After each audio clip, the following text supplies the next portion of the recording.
नमस्कार दोस्तों, बहुत बहुत स्वागत है आप सबका एक बार फिर से हमारे YouTube चैनल जिसका नाम है एस्ट्रो नॉलेज में।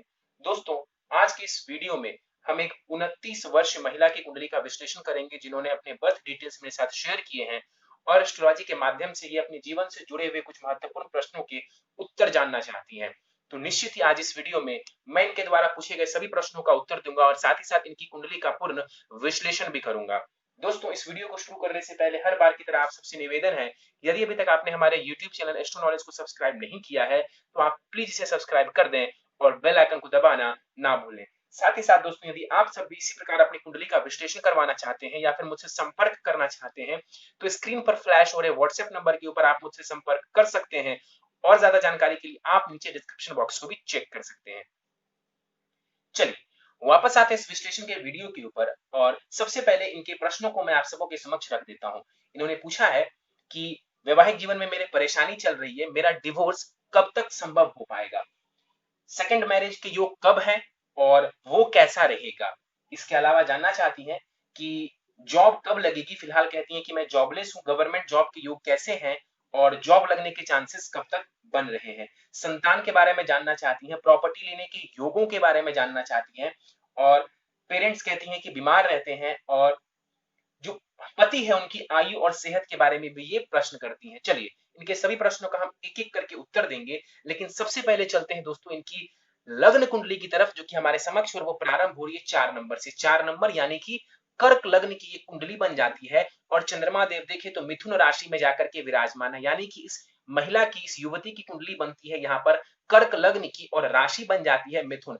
कर्क लग्न यानी कि चंद्रमा के द्वारा अधिपत्य किया जाने वाला लग्न। ऐसे लोगों के स्वभाव की बात करें तो आमतौर पर दयालु स्वभाव के होते हैं, इमोशनल होते हैं यानी कि भावना प्रधान होते हैं। ऐसे लोग किसी का अहित नहीं करते और देखा जाए तो यदि ऐसे लोग मेहनत करें, होता क्या है कई बार ऐसे लोग आलसी देखे गए हैं, यदि ऐसे लोग मेहनत करें लाइफ में तो बहुत ज्यादा आगे बढ़ते हैं। मंगल इस कुंडली का योग कारक ग्रह होता है, तो मेहनत करने पर जो है ऐसे लोग लाइफ में टॉप पोजीशन तक पहुंच पाते हैं। यहाँ पर लग्न की तरफ ध्यान दें तो 22 डिग्री का लग्न है, लग्न के पास बलाबल अच्छा माना जाएगा। यहाँ पर दो ग्रह गुरु और केतु युति बना करके लग्न में ही विराजमान है। यहाँ पर देखें तो गुरु उच्च की राशि में, कर्क राशि में लग्न में विराजमान है। यहाँ पर गुरु के बैठ जाने की वजह से कुंडली में शश नामक महापुरुष योग बनता हुआ नजर आ रहा है।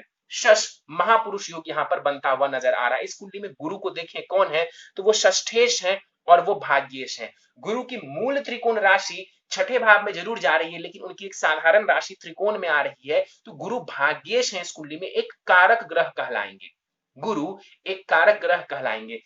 अब देखिए गुरु षष्ठेश होकर के लग्न में बैठे हैं, स्वास्थ्य का ध्यान रखने की आवश्यकता है। यहाँ पर बैठ करके गुरु पेट संबंधित, डाइजेशन संबंधित परेशानी खड़ी कर सकते हैं। यहाँ पर बैठा हुआ गुरु भाग्य वगैरह से जुड़ा हुआ आपको लाभ देगा, एजुकेशन से जुड़ा हुआ लाभ देगा। ध्यान से देखिए उस गुरु को, हंस महापुरुष योग तो बना रहे हैं, डिग्री भी देखें तो 11 डिग्री का गुरु है, लेकिन ध्यान से देखिए मैंने आर लिखा हुआ है, इसका मतलब ये गुरु रेट्रोग्रेड है, ये गुरु वक्री है। वक्री गुरु अच्छा प्रभाव नहीं देगा, वक्री गुरु यहाँ पर अच्छा प्रभाव नहीं देगा। मैं ऐसा बिल्कुल नहीं कह रहा हूं कि यहाँ पर गुरु मारक हो गए या बहुत खराब हो गए, मैं बस ये कह रहा हूं कि गुरु के प्रभावों में कमी आ जाएगी। गुरु यहाँ पर बहुत शुभ रिजल्ट्स नहीं दे पाएंगे, गुरु यहाँ पर अब बहुत शुभ रिजल्ट्स नहीं दे पाएंगे। क्यों? क्योंकि वो वक्री हो गए। शुभ ग्रह है गुरु, उनका वक्री होना अच्छा नहीं कह सकते। यहाँ पर 11 डिग्री का गुरु है, बल अच्छा है इस गुरु के पास। अगर यहाँ वक्री नहीं होते तो जबरदस्त तरीके से इनको जीवन में नॉलेज देते और बहुत ज्यादा जो है ज्ञानवान बनाते। गुरु की दृष्टि शिक्षा, संतान सबके ऊपर जो है कहने का मतलब लाभ करवाती। अभी देखें यहाँ पर गुरु की दृष्टि पड़ेगी शिक्षा संतान भाव के ऊपर। शिक्षा संतान में सफलता देंगे, लेकिन थोड़े विलंब से थोड़ी परेशानी वहां पर भी देखने को मिल सकती है, कारण गुरु का वक्री होना। गुरु की दृष्टि पड़ेगी कुंडली के सप्तम भाव के ऊपर, नीच की दृष्टि है, वैवाहिक जीवन में परेशानी खड़ी करेंगे। और गुरु की दृष्टि पड़ेगी कुंडली के भाग्य भाव के ऊपर, अपनी राशि को देखेंगे तो मेहनत करने के बाद गुरु निश्चित रूप से भाग्य संबंधित आपको लाभ देने वाले होंगे, हायर एजुकेशन वगैरह में लाभ देंगे। लेकिन कुल मिलाकर के कहा जाए तो गुरु का यहाँ पर वक्री होना अच्छा नहीं है। केतु के ऊपर चलते हैं। 2 डिग्री का केतु यहाँ पर बैठा हुआ है, लग्न में केतु बैठे हुए हैं। यहाँ पर देखा जाए गुरु के साथ बैठा है, चंद्रमा की राशि में बैठा हुआ है। यहाँ पर देखें चंद्रमा 12वें घर में जाकर के विराजमान है और यहाँ पर गुरु जिसके साथ में ये बैठा है वो वक्री हो गया, तो यहाँ पर केतु भी सर्वश्रेष्ठ परिणाम नहीं देगा। वैसे भी ये शत्रु राशि बनती है केतु के लिए, तो यहाँ पर बैठ करके केतु आपको भ्रम की स्थिति देने वाले होंगे, कहीं ना कहीं आपको मानसिक टेंशन देने वाले होंगे। इमेजिनेशन पावर को बढ़िया कर देगा यहाँ पर बैठा हुआ केतु, लेकिन मानसिक अशांति देने वाला होगा। वैसे भी राहु की दृष्टि लग्न के ऊपर पड़ रही है, तो मानसिक पीड़ा तो ये आपको देगा ही। केतु की दृष्टि पड़ेगी कुंडली के पंचम भाव के ऊपर, उच्च की दृष्टि है, तो बहुत ज्यादा ये नुकसान आपको नहीं पहुंचाएंगे। केतु की दृष्टि पड़ेगी सप्तम भाव के ऊपर, वैवाहिक जीवन में परेशानी ये खड़ी करने वाला होगा। और केतु की दृष्टि पड़ेगी भाग्य भाव के ऊपर, तो कहीं ना कहीं जो है भाग्य का आपको ये लाभ दिलवा देगा, ज्ञान वगैरह से आपको ये लाभ दिलवा देगा। 2 डिग्री का केतु है, बल इसके पास बहुत कम, करीब 25% के आसपास माना जाएगा। केतु और गुरु साथ में जरूर बैठे हुए हैं, लेकिन यहां पर हम इसे गुरु चांडाल दोष नहीं कहेंगे, गुरु चांडाल दोष हम इसे नहीं कहेंगे। चलिए आगे बढ़ते हैं, सप्तम भाव की तरफ चलते हैं। सप्तम भाव में देखें तो 2 ग्रह शनि और राहु युति बना करके बैठे हुए हैं।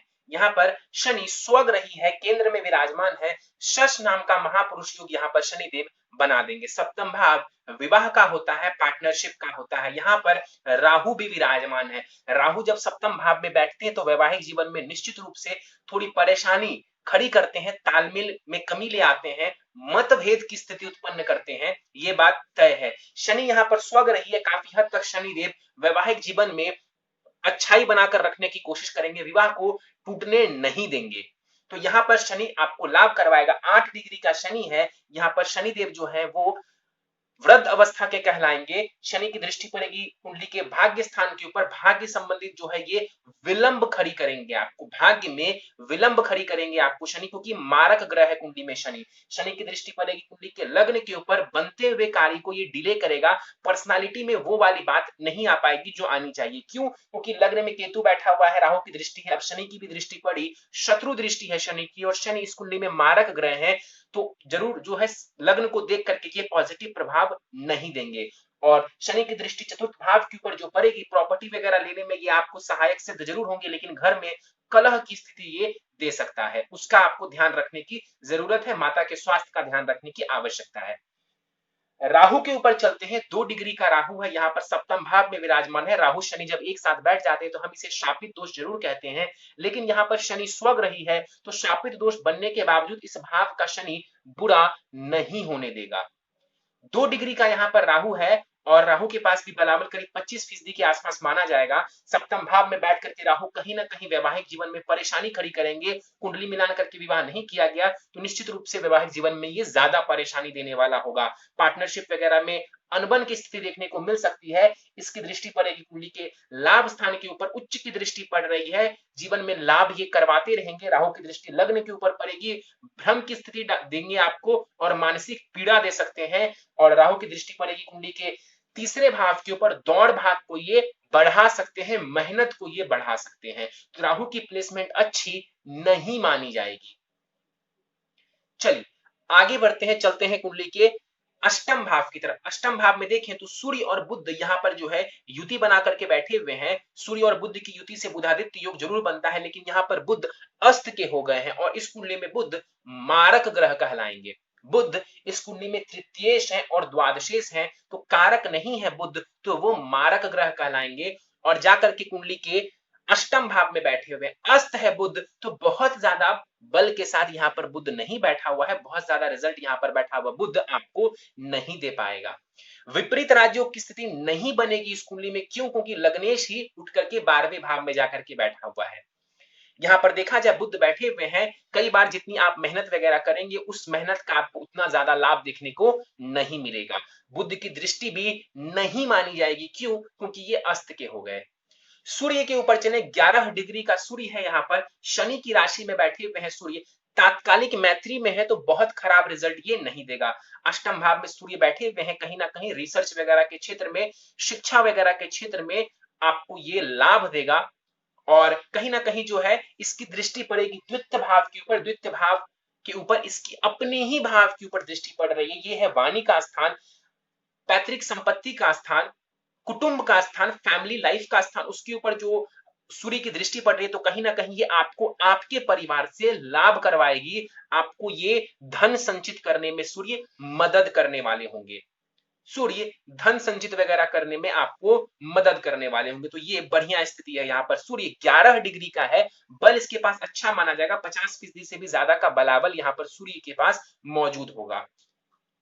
आगे बढ़ते हैं, चलते हैं कुंडली के भाग्य भाव की तरफ। शुक्र यहाँ पर 8 डिग्री के साथ विराजमान है। इस कुंडली में शुक्र कौन है? तो वो सुखेश है और लाभेश है। तो एक समग्रह है इस कुंडली में शुक्र, ना तो कारक है ना तो मारक है, उच्च का होकर के कुंडली के भाग्य स्थान में बैठा हुआ है। निश्चित रूप से यहाँ पर शुक्र का उच्च का होना सुखों में वृद्धि कर देगा। देखिए, सुख भाव, इसको चतुर्थ भाव को सुख का स्थान कहते हैं, माता से सुख, मकान का सुख, वाहन का सुख, इसको हम चतुर्थ भाव से देखते हैं। शुक्र यहाँ पर केंद्र त्रिकोण राजयोग बना करके बैठ गए, भाग्य भाव में उच्च का शुक्र बैठ गया। तो निश्चित रूप से यहाँ पर बैठा हुआ शुक्र आपको भाग्यवान बनाएगा, आपको भाग्यशाली बनाएगा। बल इसके पास 50% का माना जाएगा, वृद्ध अवस्था का है यहाँ पर शुक्र। लाभेश है और लाभेश उठ करके उच्च का बैठा हुआ है, तो जीवन में लाभ वगैरह कमाना चाहती हैं, खूब सारा लाभ आप अर्जित कर पाएंगी, इसमें कहीं कोई दो राय नहीं है। शुक्र की दृष्टि पड़ेगी तीसरे भाव के ऊपर, नीच की दृष्टि जरूर है, लेकिन यहाँ पर दृष्टि डाल करके ये आपको थोड़ी मेहनत में वृद्धि करवा देंगे। आर्टिस्टिक स्किल्स वगैरह भी यहाँ पर बैठा हुआ शुक्र आपको दे सकता है। आगे बढ़ते हैं, मंगल के ऊपर चलते हैं। 17 डिग्री का मंगल है, लाभ स्थान में बैठा हुआ है मंगल, और मंगल के पास बलाबल यहाँ पर बढ़िया माना जाएगा। 100% बलाबल के साथ यहाँ पर मंगल बैठा हुआ है। इस कुंडली में देखा जाए, मैं स्टार्टिंग में भी बोला था कि सबसे ज्यादा जो योग कारक ग्रह बनते हैं इस कुंडली में वो मंगल बनते हैं। क्यों? क्योंकि वो पंचमेश भी है और वो कर्मेश भी है, यानी कि एक त्रिकोण भी उन्हें मिला है और एक केंद्र स्थान भी उन्हें मिला है। तो इस कुंडली का सबसे योग कारक ग्रह है मंगल, जाकर के लाभ स्थान में बैठा हुआ है, तात्कालिक मैत्री में है शुक्र के साथ, तो बहुत बढ़िया रिजल्ट देगा यहाँ पर मंगल। और यहाँ पर बैठ करके मंगल, आप थोड़ी मेहनत करिए, मंगल आपको जीवन में मान सम्मान धन सबका लाभ करवाने वाले होंगे। यहाँ पर बैठ करके मंगल द्वितीय भाव को देखेंगे अपनी चौथी दृष्टि से, और द्वितीय भाव को देख करके आपको ये धन देने का काम करेगा, आपकी वाणी को ये प्रभावशाली बनाएगा। देखिए, सूर्य भी जो है द्वितीय भाव को देख रहा है, मंगल भी द्वितीय भाव को देख रहा है, कहीं ना कहीं आपकी वाणी में उग्रता आ सकती है, क्योंकि वैसे ही अग्नि तत्व की राशि यहाँ पर सिंह राशि पड़ी हुई है। मंगल ने भी देखा द्वितीय भाव को, सूर्य ने भी देखा, दोनों ही अग्नि प्रधान ग्रह हैं, तो कई बार वाणी जो है व्यक्ति की उग्र हो जाती है, तो वाणी के ऊपर आपको संयम जरूर रखना चाहिए। मंगल की दृष्टि, आप मेहनत करिए, खूब सारा धन लाभ ये आपको देने वाला होगा।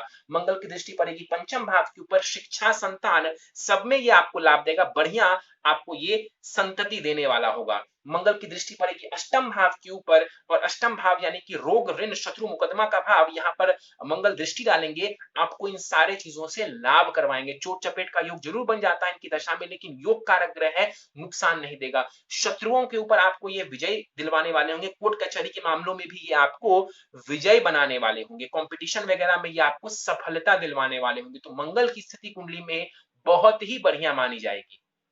चलिए, चंद्रमा के ऊपर चलते हैं। 15 डिग्री का चंद्रमा है, यहाँ पर 12वें भाव में बैठा हुआ। देखिए, लग्नेश उठ करके विदेश भाव या 12वें भाव में बैठ गया, कहीं ना कहीं यदि आप अपने घर से दूर जाती हैं तो निश्चित रूप से आपको जीवन में ज्यादा लाभ देखने को मिलेगा। घर से दूर जाने का मतलब है जन्म स्थान से यदि आप दूर जाती हैं तो जीवन में आपको ज्यादा तरक्की देखने को मिलेगी। चंद्रमा 15 डिग्री के साथ पूरे बलाबल के साथ यहाँ पर बैठा हुआ है, 12वें भाव में चंद्रमा बैठा हुआ है, जन्म स्थान से दूर जाइए, ज्यादा लाभ आप जीवन में अर्जित कर पाएंगी। यहाँ पर बैठा हुआ चंद्रमा कई बार जो है धन के खर्चों को बढ़ा देगा, और देखा जाए यहाँ पर चंद्रमा को तो मन जो है कई बार जो है आपका भागता रहता है, मन शांत नहीं रहता। 12वें भाव में चंद्रमा बैठे हुए हैं तो कहीं ना कहीं मन स्थिर नहीं रहता है। यहाँ पर 3 नंबर बुध की राशि में चंद्रमा बैठे हुए हैं तो यहाँ पर मन को स्थिर नहीं रहने देगा। और चंद्रमा की दृष्टि छठे भाव के ऊपर पड़ रही है तो कोल्ड कफ संबंधित जो है ये परेशानी दे सकता है। तो ठंडी चीजों से थोड़ा परहेज करें और उसका ध्यान रखने की आपको आवश्यकता है। चलिए, तो ये था आपकी कुंडली में ग्रहों का विश्लेषण। दशाओं के ऊपर हम बात कर लेते हैं। दशा आपको फिलहाल शनि की चल रही है, और शनि की दशा जो है आपको 14 अक्टूबर 2032 तक रहने वाली है। और फिलहाल शनि की महादशा में आपको केतु की अंतरदशा जो है वो चल रही है, जो कि 5 अगस्त 2020 तक रहने वाली है। शनि की महादशा में केतु की अंतरदशा, ये समय बहुत बढ़िया नहीं है। अगस्त 2020, 5 अगस्त 2020 के बाद शनि की महादशा में जब शुक्र की अंतरदशा आएगी, वहां से आपका अच्छा समय प्रारंभ हो जाएगा। इसके अलावा एक बात और बता दूं, आपकी राशि मैंने स्टार्टिंग में बताई थी, मिथुन राशि है आपकी, और मिथुन राशि वालों के ऊपर देखा जाए तो अभी शनि का ढैया चल रहा है जनवरी से। तो ये समय आपके लिए बहुत बढ़िया नहीं कहा जा सकता है। कुछ उपाय वगैरह करने की आवश्यकता है ताकि आप परेशानियों से बच सकें। चलिए सीधे आपके प्रश्नों को लेते हैं। वैवाहिक जीवन में परेशानी चल रही है, मेरा डिवोर्स कब तक हो पाएगा? देखिए शनि सप्तम भाव में विराजमान है, स्वग्रही है यहाँ पर शनिदेव, आसानी से डिवोर्स ये नहीं होने देंगे। ठीक, यहाँ पर देखा जाए राहु बैठ करके कहीं ना कहीं इसने वैवाहिक जीवन में थोड़ी परेशानी खड़ी की। इकलौता राहु नहीं, राहु ने भी कंट्रीब्यूशन दिया, केतु की दृष्टि ने भी कंट्रीब्यूशन दिया वैवाहिक जीवन में परेशानी के लिए। और गुरु पति कारक ग्रह होता है स्त्री की कुंडली में, और गुरु जो है ना, मैंने कई बार कहा एक स्त्री की कुंडली में गुरु का बढ़िया होना जरूरी है। उच्च का जरूर नजर आ रहा है, लेकिन गुरु वक्री हो जाने की वजह से इसने आपको वैवाहिक जीवन में परेशानी जरूर दी। इसके अलावा हम नवमांश कुंडली के ऊपर भी जरूर बात करेंगे। नवमांश कुंडली भी आपकी वैवाहिक जीवन को लेकर के बहुत कुछ कह रही है। चलिए, तो परेशानी चल रही है, उसके पीछे का कारण मैंने आपको दोबारा से बता दिया। डिवोर्स कब तक हो जाएगा? देखिए मैंने बताया कि शनि यहाँ पर जो विराजमान है, ये इजिली जो है सेपरेशन नहीं होने देते हैं। और अभी देखा जाए तो शनि कुंडली के सप्तम भाव से ही गोचर कर रहा है, तो बहुत आसानी से ये आपको डिवोर्स नहीं लेने देगा। लेकिन फिर भी नवंबर तक का समय, इसी वर्ष नवंबर 2020 तक का समय जो है ऐसा लग रहा है, क्योंकि गुरु छठे भाव में आएंगे कुछ समय के लिए, तो वो समय ऐसा होगा जब आपको डिवोर्स मिल सकता है। डिवोर्स केस जो है आपका फाइनलाइज हो सकता है। वैसे सप्तमेश बनते हैं शनि, सप्तम भाव में ही बैठे हुए हैं, आसानी से ये डिवोर्स नहीं होने देते। सेकंड मैरिज की जो कब है, देखिए मैंने आपको थोड़ी देर पहले बताया कि अगस्त के बाद आपकी शुक्र की जो है वो महादशा, माफ करिए, अंतरदशा प्रारंभ हो रही है। तो निश्चित रूप से अगस्त 2020 से ही जो है कहीं ना कहीं सेकंड मैरिज का भी योग यहाँ पर प्रारंभ होता हुआ नजर आ रहा है। वो करीब करीब 3 वर्षों तक आपको रहेगा। तो इस दौरान आप चाहें तो द्वितीय विवाह कर सकती हैं।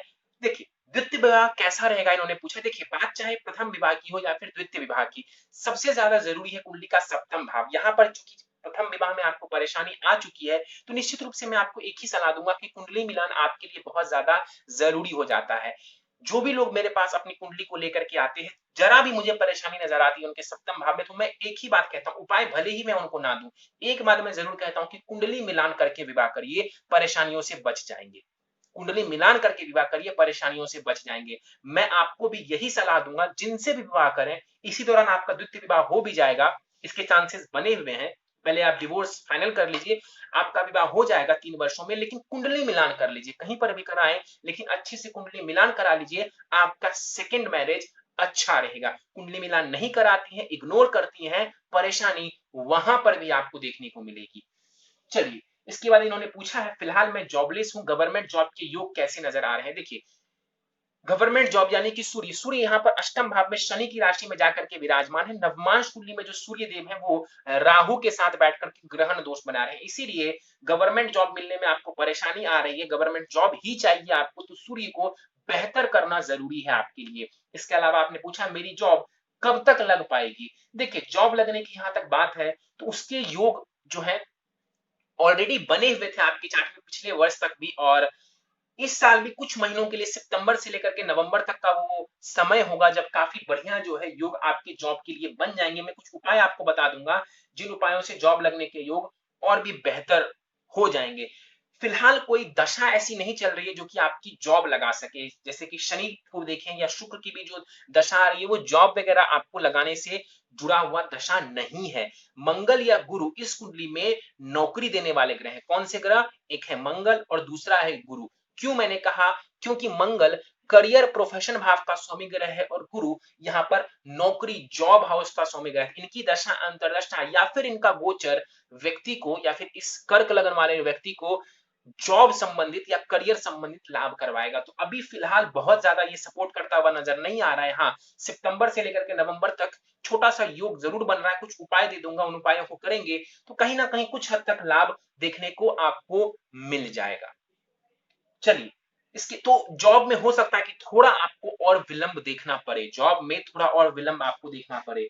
संतान के बारे में बताएं, संतान बहुत बढ़िया आपकी होगी, उसमें कोई परेशानी ज्यादा नजर नहीं आ रही है। भले ही केतु की दृष्टि पड़ रही हो, गुरु वक्री हो, लेकिन मंगल को देखिए, पंचमेश है मंगल और मंगल अपने ही भाव के ऊपर दृष्टि डाल रहा है। तो मंगल की दृष्टि पड़ेगी अपनी ही राशि के ऊपर, अपने ही भाव के ऊपर, ये आपको बढ़िया संतान देगा, उसको लेकर के बहुत ज्यादा परेशान होने की आवश्यकता नहीं है। गुरु संतान कारक ग्रह होता है, उसके लिए मैं आपको ऑलरेडी उपाय बताने वाला हूं आखिर में, तो चीजें आपके लिए और भी ज्यादा बेहतर हो जाएंगी। प्रॉपर्टी लेने के योग कब बन रहे हैं? देखिए, प्रॉपर्टी लेने के योग अगस्त 2020 से आपके लिए प्रारंभ हो जाएंगे। यदि संभव हो तो प्रॉपर्टी वगैरह आप ले सकती हैं, उसके योग इसी साल से लेकर के अगले कुछ वर्षों तक बने हुए रहेंगे। इसके बाद इन्होंने बोला है पति की आयु और सेहत के बारे में बताएं। देखिए, मैं इसके लिए भी आपको बोलूंगा कि सटीक जानकारी के लिए आप जब कुंडली मिलान करवाएंगे उस दौरान ही आप इस चीज को जांच लीजिए। वैसे कैसे देखा जाता है पति की आयु, वो मैं आपको समझा देता हूं। देखिए, सप्तम भाव होता है आपके हस्बैंड का, आपके पति का, और वहां से अष्टम भाव, भवत भावम का कंसेप्ट है ये, वहां से अष्टम भाव यानी कि द्वितीय भाव आपकी कुंडली का जो होगा, ये आपके पति की आयु को दर्शाएगा। द्वितीय भाव आपके पति की आयु को दर्शाएगा। तो यहाँ पर सूर्य की दृष्टि जो पड़ रही है द्वितीय भाव के ऊपर, ये बढ़िया स्थिति नजर आ रही है आपकी कुंडली से। लेकिन निश्चित रूप से जब आप कुंडली मिलान करवाएंगी उस दौरान आप उनकी कुंडली से जांच लीजिएगा, वो बेहतर रहेगा, वो तरीका बेस्ट रहेगा। इसके बाद इन्होंने बोला है कि पेरेंट्स बीमार रहते हैं और उन्हें टेंशन भी है। निश्चित रूप से टेंशन तो आपके लिए उन्हें होगी ही, और बीमार रहते हैं, इसके लिए देखा जाए, आपकी कुंडली को देखा जाए तो चतुर्थ भाव के ऊपर शनि की दृष्टि पड़ रही है। मैंने बताया था कि ये माता के स्वास्थ्य को कमजोर करेगा।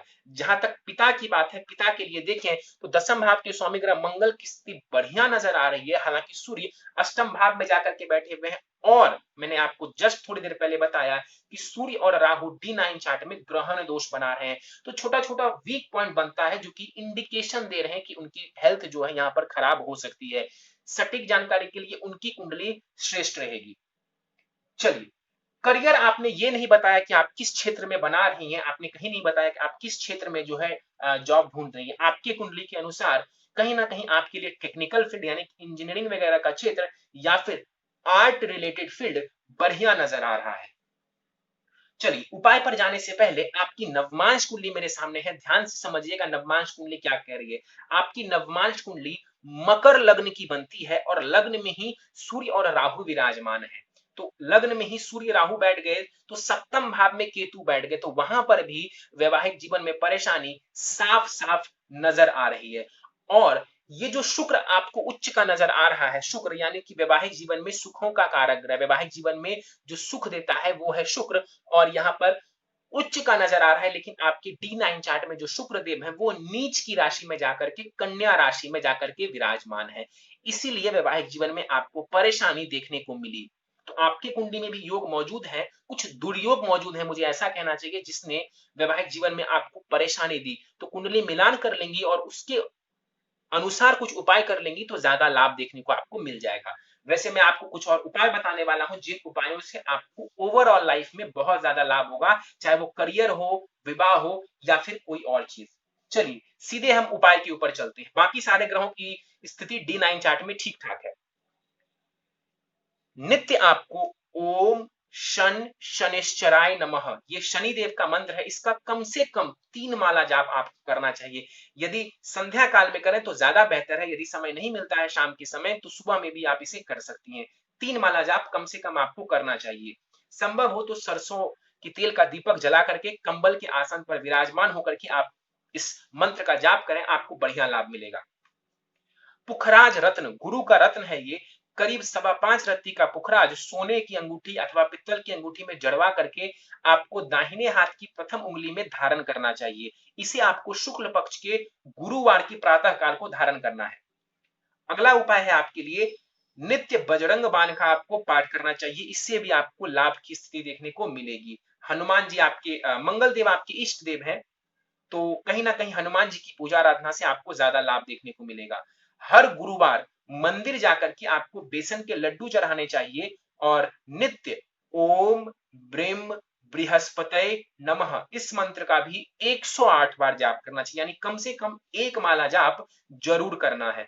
और आखिरी उपाय है आपके लिए, गवर्नमेंट जॉब के लिए आपको नित्य भगवान सूर्य को अर्घ देना चाहिए ताकि आपको बढ़िया जो है आप धन अर्जित कर सकें, क्योंकि धनेश जो है आपकी कुंडली में वो सूर्य बनते हैं। वैसे तो आप निश्चित रूप से बढ़िया धन अर्जित कर पाएंगी, निश्चित रूप से इसमें कहीं कोई दो राय नहीं है, लेकिन गवर्नमेंट जॉब और अच्छा धनोपार्जन करने के लिए आपको नित्य भगवान सूर्य को अर्घ देना चाहिए। इससे आपको बहुत ज्यादा लाभ देखने को मिलेगा। चलिए, तो दोस्तों ये था इस 29 वर्ष युवती की कुंडली का विश्लेषण। मुझे उम्मीद है कि आपको हमारा यह कुंडली विश्लेषण का वीडियो पसंद आया होगा।